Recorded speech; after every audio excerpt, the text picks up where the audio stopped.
Hello everyone, स्वागत करता हूं आप सभी का इस यूट्यूब चैनल के एक नए वीडियो में जहां हम पढ़ेंगे पास्ट, सिंपल पास्ट के बारे में।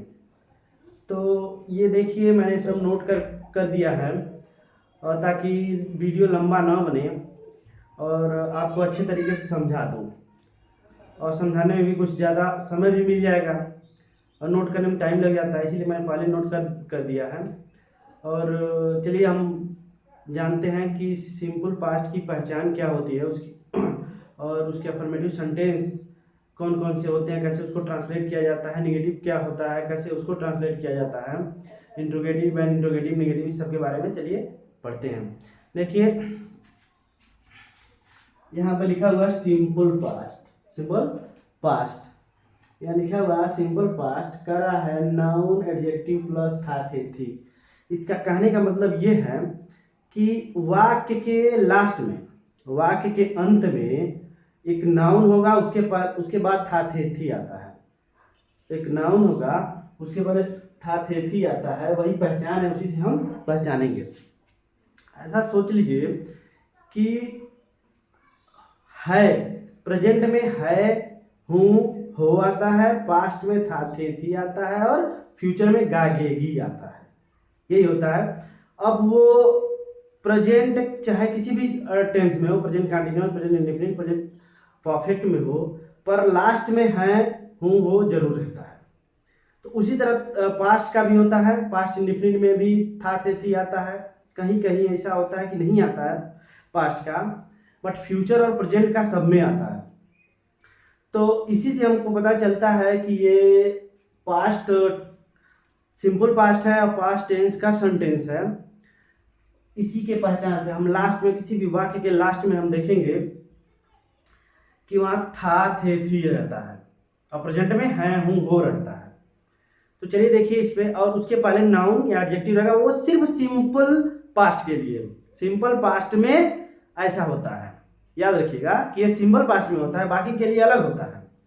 बाकी में अब अगर आप टेंस पढ़ेंगे, present indefinite, past indefinite, future indefinite, उसमें पढ़ेंगे तो वर्ब के साथ आती है।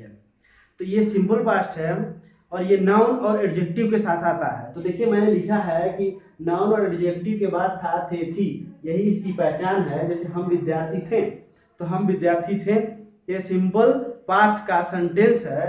कैसे पता चला सिंपल पास्ट का सेंटेंस है कि यहाँ लास्ट में था आया है, इसके पहले नाउन आया है। यहाँ लास्ट में देखिए था आया है और इसके पहले नाउन आया है, इसमें वर्ब नहीं है। इससे हमें पता चल रहा है कि सिंपल पास्ट का सेंटेंस है, ये सिंपल पास्ट का सेंटेंस है। इसी से हमें पता चलता है कि इसमें वर्ब भी नहीं आया है। ठीक, तो देखिए फिर कह रहा मैं एक बुरा लड़का था, लड़का नाउन है, था आ गया, इससे हम पहचान लेंगे कि ये पास्ट सिंपल पास्ट है। तो देखिए हम पढ़ेंगे अफर्मेटिव। हमने बताया था आपको कि हमने बताया था कि सब्जेक्ट होता है, ठीक, और वर्ब और ऑब्जेक्ट होता है। तो देखिए is, are, am, was, were, will, be, ये भी वर्ब हैं, ठीक, ये भी वर्ब हैं और ये हेल्पिंग वर्ब की तरह काम करते हैं। तो सब में वही होता है, सब्जेक्ट, वर्ब, ऑब्जेक्ट। ठीक, ऑब्जेक्ट की जगह यहाँ हम नाउन और एडजेक्टिव हमने लिख दिया है। तो देखिए ये सब्जेक्ट, वर्ब और नाउन एडजेक्टिव तीनों में चलेगा, प्रेजेंट में, पास्ट में और फ्यूचर में भी चलेगा। तो वही चीज हमने लिखा हुआ है कि सब्जेक्ट होगा, सब्जेक्ट है, उसके बाद हम लिखेंगे इज, आर, एम और उसके बाद लिखेंगे नाउन या एडजेक्टिव। ये अफर्मेटिव का है। हमने क्या बताया आपको अभी कि सब्जेक्ट पहले होगा, फिर वाज वर होगा, ठीक, वाज वर होगा, उसके बाद नाउन और एडजेक्टिव होगा। अब बात आती है वाज वर की, तो किसके साथ वाज लगेगा, किसके साथ वर लगेगा, ये हमको जानना जरूरी है। तो देखिए ही, सी, इट और एक वचन, उसके साथ नाउन हो, ही, सी, इट और एक वचन उसके साथ नाउन हो तो उसके साथ वाज लगेगा। और आई के साथ भी हम वाज ही यूज करते हैं, याद रखिएगा, ही, सी, इट, आई और एक वचन कर्ता के साथ हम वाज का यूज करते हैं। वी, दे, यू और बहुवचन कर्ता के साथ हम वर का यूज करते हैं।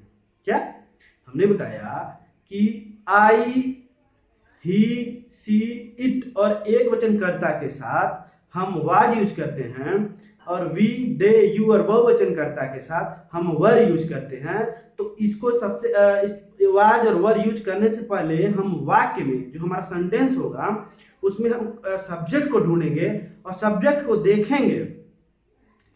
देखेंगे और एनालाइज करेंगे कि उसके साथ कौन सा वर्ब लगेगा, क्योंकि हमने आपको बता दिया कि ही सी इट और एक वचन के साथ वाज और आई के साथ भी वाज और वी दे यू और बहुवचन के साथ वर्ब का यूज होता। चलिए हम नोट कर देते हैं, थोड़ा सा यहीं पे देख लीजिए कि ही हो गया आपका, सी हो गया आपका, इट हो गया और आई हो गया। इसको ध्यान रखिएगा, आई और सिंगुलर, इनके साथ हम वाज का यूज करते हैं और वी हो गया आपका और दे होगा और यू और बहुवचन मतलब प्लूरल के साथ हम वर, ठीक, प्लूरल के साथ हम क्या करते हैं, वर यूज करते हैं। ये चीज। अब देखिए फॉर्मेटिव का हम विद्यार्थी थे, तो सबसे पहले हमने बताया कि सब्जेक्ट ही लिखा जाता है। सब्जेक्ट को हम ढूंढेंगे और एनालाइज करेंगे कि उस सब्जेक्ट के साथ कौन सा वर्ब यूज होगा, वाज होगा कि वर होगा। तो हमने देखा कि यहाँ लिखा हुआ है कि हम विद्यार्थी थे, तो सब्जेक्ट यहाँ हम है और इसके साथ वर यूज होगा। यहाँ पे मैंने लिखा हुआ है कि वर ही यूज होता है वी दे यू और प्लूरल के साथ, तो यहाँ हम वर यूज करेंगे। तो हमने लिखा वी वर, फिर स्टूडेंट, विद्यार्थी की अंग्रेजी हमने स्टूडेंट लिखा, फुल स्टॉप। सब्जेक्ट हमारा हो गया, वाज वर्ब में से कोई एक हो गया और नाउन एडजेक्टिव में से कोई एक हो गया, ठीक। अब कह रहा वह मेरे पिताजी थे, हम वह मेरे पिताजी, सब्जेक्ट मेरा बन गया ही। हमने क्या बताया आपको कि वह मेरे पिताजी थे, इस वाक्य में हमारा सब्जेक्ट बना ही। वह की अंग्रेजी होती ही, क्योंकि हम ही इसलिए लिखेंगे क्योंकि यह मेल पर्सन है न कि फीमेल पर्सन, इसीलिए ही लिखेंगे। उसके बाद ही के साथ हमेशा वाज होता है, ही वाज माय फादर। तो सब्जेक्ट लिखे, वाज हमने लिख दिया, फिर नाउन एडजेक्टिव मतलब ये मेरे पिताजी हैं, माय फादर, ठीक है ना। अब देखिए कह रहा है कि मैं एक बुरा लड़का था, I was a bad boy. तो मेरा इसमें हमारा सब्जेक्ट बना आई और क्या बोलते हैं वो वर्ब है वाज, क्योंकि आई के साथ हम हमेशा वाज यूज करेंगे। अ बैड बॉय, यहाँ पे देखिए यही पहला, दूसरा, तीसरा, ये तीनों हम यूज करेंगे। उसके बाद आ जाता है निगेटिव।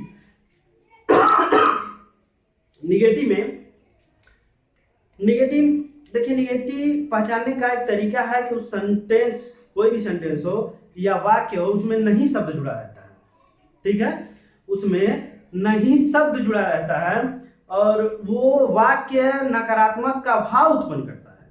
क्या करता है, वो वाक्य नकारात्मक का भाव उत्पन्न करता है। इसी से हमें पता चलता है, ऐसा लगता है कि ये कहीं नकारात्मक सोच है इस वाक्य में और ये किसी चीज को निगलेक्ट कर रहा है। जैसे में यहाँ पे देखिए कह रहा है कि हम विद्यार्थी नहीं थे, हमने आपको बताया कि उसमें नहीं शब्द रहेगा, इसमें नहीं शब्द आया, इसी से हमको पता चला कि निगेटिव सेंटेंस है, नकारात्मक वाक्य है। तो हम विद्यार्थी नहीं थे, इस चीज को वो इग्नोर कर रहा है, इस चीज को वो निगलेक्ट कर रहा है कि मैं विद्यार्थी नहीं था, हम विद्यार्थी नहीं थे, ठीक, नहीं का भाव आ रहा है। तो इसका क्या कर रहा है, और जब नहीं का भाव आया है तो निगेटिव में वर्ब के बाद निगेटिव सेंटेंस में याद रखिएगा, निगेटिव सेंटेंस में वर्ब के बाद हम नॉट यूज करते हैं। निगेटिव सेंटेंस में वर्ब के बाद हम क्या करते हैं, नॉट यूज करते हैं, इसको ध्यान रखिएगा। यहाँ पे देखिए स्ट्रक्चर इसका हमने लिखा हुआ है कि subject plus was verb plus not plus noun adjective. देखिए करा हम विद्यार्थी नहीं थे, तो सबसे पहले हम कर्ता सब्जेक्ट ढूंढेंगे। सब्जेक्ट हमने ढूंढा वी, हम माने वी मीन्स हम होता है, फिर वर्ब लगाएंगे, वी के साथ हमेशा वर्ब, इसमें से देखिए फिर हमने बताया आपको अभी कि वाज वर्ब के बाद ही नॉट लगाएंगे, वर्ब के बाद नॉट लगाएंगे। यहाँ पे देखिए हम यहाँ इसके वाज वर्ब के बाद नॉट को मेंशन किया है, तो हम यहाँ नॉट लिख दिए। उसके बाद noun adjective student, we were not student. तरफ वह मेरे पिताजी नहीं थे, he was not my father. इसको देखिए ही वाज नॉट करता ही हो गया, उसके बाद ही के साथ वाज लगता है, वाज, और उसके बाद फिर नॉट, फिर my father, he was not my father. पहला, दूसरा, तीसरा, चौथा, देखिए चारों जिस तरह लिखा हुआ उसी तरह हमने यूज किया है, ठीक। कारण मैं एक बुरा लड़का नहीं था, तो सब्जेक्ट हम लिखेंगे, सब्जेक्ट आई माने मैं होता है, तो मैं की अंग्रेजी हमने आई लिख दी। और आई के साथ देखेंगे इसमें दूसरा नंबर पर कह रहा है वाज या वर, तो हम देख रहे हैं कि वाज लगेगा कि वर लगेगा। तो आई है तो आई के साथ हमेशा वाज यूज होता है, इसलिए हमने वाज लिखा हुआ है। देखिए यहाँ पे आई को यहाँ पे हाईलाइट भी किया है, तो वाज, उसके बाद नॉट, तीसरा नॉट, उसके बाद बैड बॉय, ठीक है ना, बैड बॉय। तो ये निगेटिव का है। ऐसे ही बनाते रहेंगे, सेंटेंस लिख के बनाएंगे, प्रैक्टिस करेंगे, अपने आप याद हो जाएगा। क्यों? अब चलिए देखते हैं इंट्रोगेटिव। देखिए इंट्रोगेटिव में कह रहा है, इंट्रोगेटिव दो तरह से होते हैं, इसको समझ लीजिए। एक, जब वाक्य के शुरू में क्या शब्द आए जिसका उत्तर यस या नो में हम दें। इंट्रोगेटिव मतलब प्रश्नवाचक वाक्य, इंट्रोगेटिव सेंटेंस मतलब प्रश्नवाचक वाक्य जहां प्रश्न पूछे जाने का बोध हो। क्या? जहां प्रश्न पूछे जाने का बोध हो। जब वाक्य को हम पढ़ेंगे तो ऐसा लगेगा कि हमसे प्रश्न पूछा जा रहा है या किसी और से प्रश्न पूछा जा रहा है। जैसे क्या वे मेरे पिताजी हैं? नहीं, इसमें वे मेरे पिताजी नहीं है या हाँ वे मेरे पिताजी हैं। तो यस या नो में हमने आंसर दिया, ठीक। तो यहाँ पे देखिए, तो कह रहा है क्या हम विद्यार्थी थे? क्या हम विद्यार्थी थे? यस हम विद्यार्थी थे, ठीक, यस हम विद्यार्थी, यस में आया। तो एक तो जब क्या वाक्य के शुरू में आएगा तो उसका रूल अलग होगा, उसका स्ट्रक्चर दूसरा बनेगा। और जब वाक्य के बीच में प्रश्नवाचक शब्द कब, क्यों, कैसे, क्या, कितना, कितने, ये सब आते हैं तो इसके स्ट्रक्चर अलग बनते हैं। तो चूंकि इसमें सिंपल पास्ट है, सिंपल सेंटेंस है, तो इसमें क्यों प्रश्नवाचक शब्द क्यों अधिकतर ही यूज होता है, क्यों ही यूज होगा। तो जब क्यों बीच में आएगा तो उसका स्ट्रक्चर अलग होगा। तो इसीलिए हमने दो स्ट्रक्चर को लिख दिया है। जब क्या शुरू में हो, प्रारंभ में क्या हो, तो उसकी अंग्रेजी वाज वर लिखते हैं। जब शुरू में क्या हो तो उसकी अंग्रेजी वाज वर लिखेंगे, उसके बाद सब्जेक्ट लिखेंगे। देखिए उसके बाद सब्जेक्ट लिखेंगे, उसके बाद नाउन या एडजेक्टिव लिखेंगे। और वही प्रश्नवाचक शब्द क्यों बीच में हो तो सबसे पहले प्रश्नवाचक शब्द क्यों की अंग्रेजी लिखेंगे, फिर वाज वर लिखेंगे, फिर सब्जेक्ट लिखेंगे, फिर नाउन या एडजेक्टिव लिखेंगे, ठीक।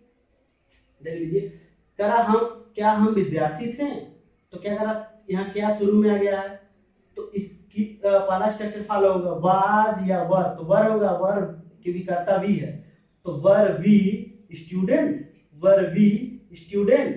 देखिए एकदम यही स्ट्रक्चर फॉलो होगा, ठीक है ना, स्ट्रक्चर यही फॉलो होगा।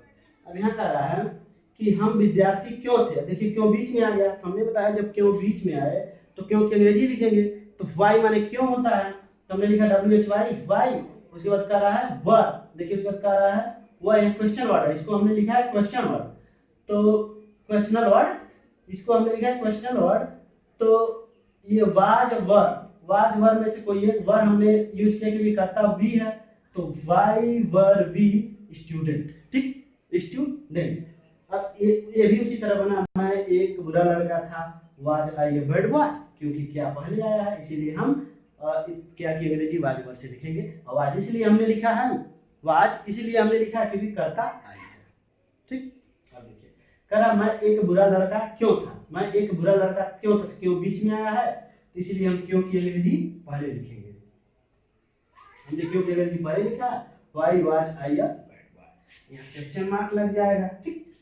अब अगर इन दोनों में निगेटिव नहीं शब्द आ जाए साथ में, जैसे क्या हम विद्यार्थी नहीं थे, तो सब्जेक्ट के बाद हम नाम लगा देते हैं। जैसा कि मैंने यहाँ मेंशन किया हुआ है कि इसमें इंट्रोगेटिव निगेटिव में जब दोनों साथ में हो तो इसमें सब्जेक्ट के बाद नाम लगाते हैं। तो हमने देखिए क्या बताया, क्या हम विद्यार्थी नहीं थे, वर वी नॉट स्टूडेंट, तो सब्जेक्ट के बाद नाम लगा दिए। अगर यही इसमें आ जाता क्या मैं एक बुरा लड़का क्यों नहीं था, तो सेम बनेगा, बस यहीं से लगा कर एक नाम लिख देंगे। अगर इसमें नहीं हो तो इसमें नहीं शब्द हो, क्या मैं एक बुरा लड़का क्यों नहीं, अगर यहाँ नहीं हो तो, ठीक। अगर यहाँ नहीं हो तो यही नाट लगेगा, इसमें भी नहीं हो तो यही नाट लग जाएगा, ठीक ना, इसमें भी नहीं हो तो यही नाट लग जाएगा, इसमें नहीं हो तो यही नाट लग जाएगा, ठीक है, सब्जेक्ट के बाद। बस यही आपको समझना था। और इतने में सिंपल पास्ट आपका समाप्त, और अगले वीडियो में हम पढ़ेंगे सिंपल फ्यूचर। ओके, तो आशा करता हूँ कि आप लोगों को अच्छे तरीके से समझ में आया हो, और प्रैक्टिस करते रहिए। अगर आपको वीडियो अच्छी लगी हो तो लाइक करें, शेयर करें और और सब्सक्राइब करना न भूलें ताकि मेरा अगला वीडियो आपको आपके पास आसानी से पहुंच जाए। Thank you.